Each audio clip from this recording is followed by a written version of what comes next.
The focus of this lecture is on the use of the Bollinger Band. Bollinger Bands are like moving averages in that they form the foundation of many other indicators that are used in Forex trading. By that I mean they use very simple mathematical calculations and therefore are the foundation, the building blocks that some other indicators can use.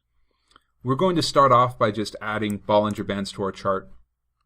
And immediately, of course, we need to set the parameters for the Bollinger Band. So a Bollinger Band is a calculation that combines two mathematical concepts. Firstly is a moving average, which we're familiar with. And that's what the period here means. And then the second concept is standard deviation. So what is standard deviation? Well, think back to high school and the bell curve that I'm sure you're all familiar with. In the bell curve, let's say your class had taken a test. Well, a small percentage of students would get an A, a small percentage of students would get an F, and most people would get a B or a C. That concept is based around the idea of normal distribution. And normal distribution, standard deviation, these are mathematical concepts that a mathematician or a statistician can use to plot out the relative distribution of a set of data. What do I mean by that? Well, we can look at any data set, whether that's the prices of the euro versus the dollar or the average income of the American family, and by charting all of these prices out, all of these values out, we can then make a determination on what prices fall within the norm. And we do that by using standard deviations. So one standard deviation will encompass 68% of the data in a given data set. Two standard deviations will encompass 95% of that data.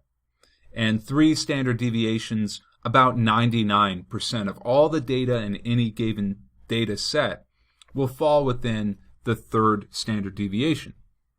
So Bollinger Bands combine those two concepts. And let's take a look at what that looks like. So as you can see here, we've got in the middle of these two bands, we have a moving average. In this case, it's applied to 20 hours of data. And then we're calculating our standard deviations from that average, from the relative value, the 20 periods average. This is two standard deviations above, two standard deviations below. So 95% of all the prices in the past 20 hours falls within these two bands. So how do we use this to trade Forex? Well, standard deviations are really used in a couple different ways. The first way that a currency trader will use a standard deviation is to identify when to buy and sell. So if price action breaks above the top Bollinger Band, what that is actually doing, what that means, is that that price is atypical relative to the most recent 20 hours worth of price. 95% of all the previous data from the last 20 hours didn't reach that extreme. So this price breaks through the top band. So what does that mean to a currency trader? Well, using standard deviation, using Bollinger Bands, a currency trader can make the assumption that this is an extreme price, this is an outlier, and the currency's price will most likely revert back to the middle line, revert back to average or normal distribution.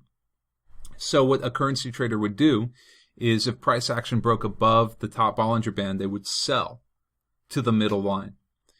And the inverse would be true if price broke below the Bollinger Band. In this case, if price action touched, this bottom line here, the second standard deviation below the average, this means that it's an extremely atypical low value, and the currency trader might make the assumption that price would return to the middle line.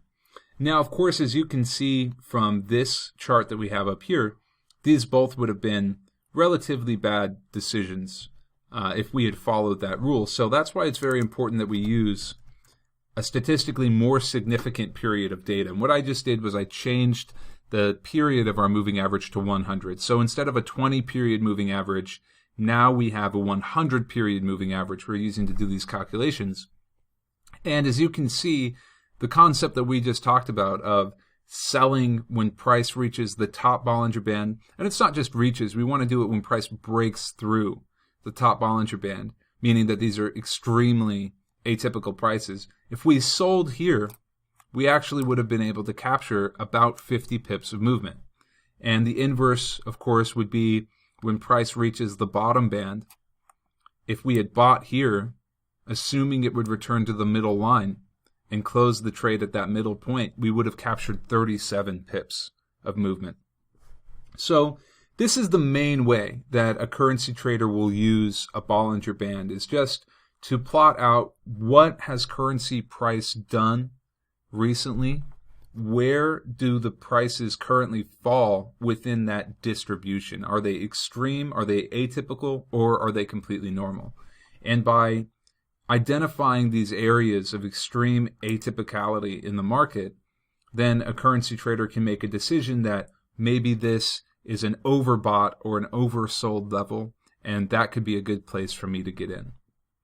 In my other class, How to Make Passive Income Trading Forex, I do go more in depth about a trading strategy that primarily uses the Bollinger Band to make decisions.